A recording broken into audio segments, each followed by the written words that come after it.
cause I don't give a fuck what you say. Yeah, I'ma do shit my way. So you can go kick rocks, I'ma stack bricks up, build what I want to make. Yo, I got a lot of shit to say, so I'ma do this every day. I'll be writing things until I'm fucking buried in my grave. 6 feet deep under, but my body. What up, people? We back in the backyard. It's 50 some degrees today, so y'all know we about to get some work done, man. It's the yard that melted pretty good. Most of the snow done melted away. It's steady melting out here. It ain't as cold, of course. So the first thing I'm gonna do is I'm gonna get this other side of this notch cut out. Like I said, I learned from yesterday on the notch. One, I learned that the hole needed to be bigger than I thought it was. Two, which I think I learned, I see everybody cut these out. I see everybody cut these bump stops out. I'm thinking, man, that these things probably don't even have to be cut out, because the way that so this is where it was at, right? So yeah, if you look at that and you see my lines, my faint lines there, I mean, yeah, maybe they might be in the way a little bit for your blade and everything, but for the most part, man, you gotta cut around these things. So, I mean, I don't even know if it was necessary for me to drill those out or not. I'm not sure, man. Like I said, this is my first time doing this, so you know I'm learning as I go. But I probably could have got away with not even drilling those rivets out and taking those bump stops off first. I feel like I could have just cut around that. But hey, we here now. You know what I'm saying? I'm just letting y'all know something that I observed. So if you know what I'm saying, if you're doing the same thing and you don't know what's going on either, maybe you can do better than I did. You know what I'm saying? I got these. Oh, these lines gotta be redid anyway. I'm just kind of checking out what I got going on, y'all, before I get started. But from yesterday, if you missed the video, here we go. Notch right up in there. I got my holes where my holes need to go. So I'm gonna drill these out so that I can get my hardware in there. And then on this side, I gotta take this brake line off right there because I don't want to cut into it. So we're gonna cut this out and we're gonna get it cracking, man. It's 50 degrees out here, boy. It feels like it's damn near springtime out this bit. I'm ready to work, man. So we're gonna get to it, man. If you're here for the first time, man, or if you've been here and you haven't subscribed, man, I encourage you to hit that subscribe button, hit that notification bell, so you'll be notified when I'm dropping these videos, man. The weather's starting to break a little bit. I don't know if it's gonna get cold again. I don't know. You never know with this weather, man, but I'm gonna be working, man. It's always something to do around here. We got the C10 there. We got the Cutlass back there. Got the Monte Carlo in the garage, man. So you never know what we're gonna get into over here, man. And once you watch the videos and you like it or whatever the case may be, man, don't forget to tell your friends, man. Tell your friends, tell your family members, tell everybody, man. Get over here and check out 87 Message Boy. Show a little support, man. I appreciate y'all, man. Stay tapped in with me. I'll be right back. What up, people? I'm back. And we done for the day, man. Just like that. It done been a little time for me, but we done. Let me see. Let y'all take a look at this. Here we go. C notch in full effect, baby. Yes, sir. Got the bolts in there and everything. The bolts were like stainless steel. I just put a coat of paint over it because I had some scratches and stuff on the C-notch itself. So that paint is still wet right now. So that's why I look like that. That's the driver's side. Then we got the passenger side over here. Yes, sir. Dunzy. Done, man. So looking good. It's in the exact right place, as you can see. Well, this actually gonna be pushed forward a little bit, so it's gonna be about right here. So now you can get the concept of what's going on. If the body shifts or the axle jumps up, then you got this space right here, because of the lowering or whatever. You got that space right there that it has some room. If you're doing this, I don't know if I said anything about it before, but make sure you have the frame supported in the front and the rear, because you don't want the frame to flex. I actually almost forgot to put some support up under the front. I had it under the back, but I forgot to put the front. But yeah, that could be very bad. I got my tail light cables hooked back up. I got my brake lines hooked back up now. This piece right here really don't have a place to go now, but that ain't going nowhere. Only thing I hadn't did the bump stops yet. Like, I got them in there, but I haven't actually bolted them down yet. So see that bump stops in there. Not sure exactly what's next. I gotta install that flip kit so that I can get with my suspension people, let them know how long of a shock I need. So I need to hurry up and do that, man, so I can get this thing on the road. Once I do that, I can hit them up, let them know what I need, and they'll send it off to me. But I think this was it wasn't a hard task. It's just that I hadn't done it before, so it was something that I had to get used to. But it wasn't hard. It was just a little time consuming because I didn't know what I was doing and I didn't want to mess it up.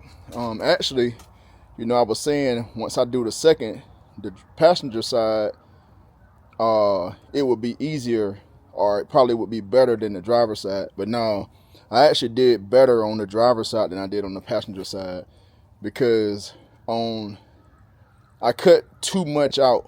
Well, I feel like I cut too much out because I wanted it to be real tight. So I cut a little bit more out on this passenger side than I did on the driver's side. But it is what it is. Just as long as you got that hole in there and you got these bolts and nuts torqued down, you're good to go. Now I still do have to there's 2 more bolts that go under the bottom. I haven't done that yet. I'm gonna do that at a later time. So there's a bolt that goes about right here and right here under the bottom side. Now once the ground is not so wet and everything, I'll get back out here and put those 2 bolts under the bottom, and then that's really it. I'm actually trying to figure out how they're gonna fit, so I can show you right here. This hole is like right here, so that bolt is gonna come up through there. Maybe it'll be just enough space for it, because of this bolt. These bolts could have been shorter. They definitely could have been shorter. I haven't really paid too much attention, but I feel like the videos that I watch, I don't even know if people put those bolts under the bottom, but it came with the kit, so I'm gonna put it on there. I want everything secure as possible, so I ain't messing around with that, man. So yeah, but that's what we looking like. I think you can see the paint is drying up now. I put a flat black on there just to hold it a little bit until we get ready to do this frame. I'm going with Pour 15. I've never used it before, but I heard it was really good, so that's what we're doing on the frame.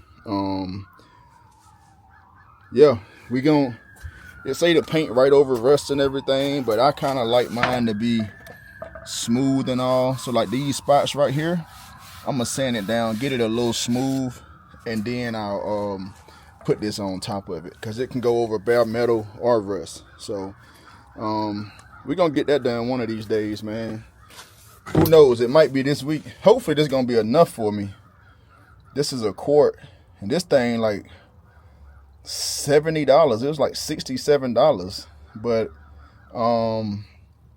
I do hear, if y'all heard of the Rust-Oleum one that's kind of like this, y'all let me know what y'all think about that. I see people using that too, and it's like, I think it's like $10 or $15 for the quart. That's $67, man. But I heard it's really good. A lot of times you do get what you pay for, but I know Rust-Oleum sell good products, so I can't say that it don't work because it's cheap. So yeah, y'all let me know, man, if y'all use Rust-Oleum on y'all frame before. A lot of the stuff I use is Rust-Oleum too, and I ain't never had no issue with it. That's what I've been using. That's what I use on the front of the frame here. My son used it on the Cutlass frame. I used it on the Monte Carlo, and this is what it is right here. Rust-Oleum Rust Reformer.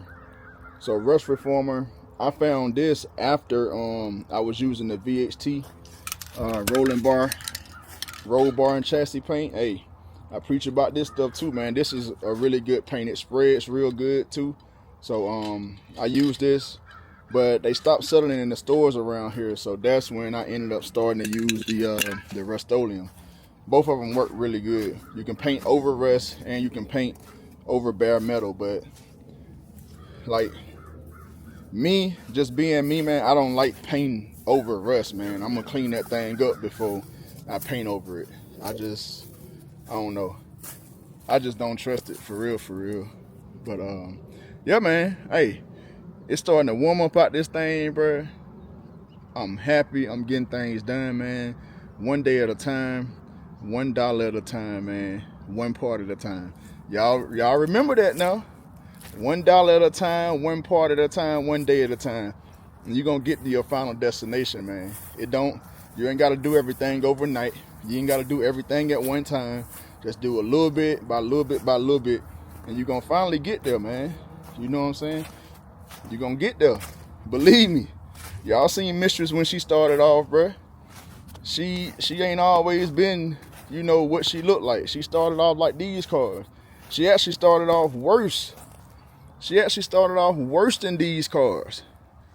Mistress was worse than both of these cars. I'm just trying to motivate somebody today, man. Like, Mistress was toe up from the floor up, dog. Talking about straight rust bucket. And now look at her. So, don't let these cars, man, discourage you, dog. They can turn from this or this and turn into something real nice, man. You just got to be patient. Take your time and believe, dog. Believe in yourself. Believe in them shops that you taking your car to. You know what I'm saying? Go check on your car while it's at that shop. Make sure they ain't bullshitting you. You know what I'm saying? And if you get tired of the shops messing you over, start doing that shit yourself. That's what started me doing it, man. I started doing my stuff myself because I couldn't find anybody that was reputable. But now I done got in touch and in tune with some good people, man. Some real good people, man. And everybody is out there to help everybody, man. I can't stress enough how much how good a good team is, man. You gotta have somebody in your corner, man, especially with this car stuff, bro. In life, period. You know what I'm saying? You need mentors. You know what I'm saying? You need somebody to talk to or whatever. But man, hey, I feel like I'm rambling. I'm talking too much. I know y'all done skipped through, then tap that plus 10 or that plus 30, that plus 20 or whatever. I know y'all don't want to hear this. Y'all here for car stuff, man. But I think I'm gonna go ahead and knock this video off right here, man, because that's all it is for today. It's not really cooling off yet, but I think I done did enough for today. I done found me a good stopping point. So tomorrow, hopefully tomorrow, I'll get back out here and do something else. But yeah, y'all hold it down, man. 87SS boy. Don't forget to hit that like button, hit that subscribe button, hit that notification bell so be notified when we dropping these videos, man.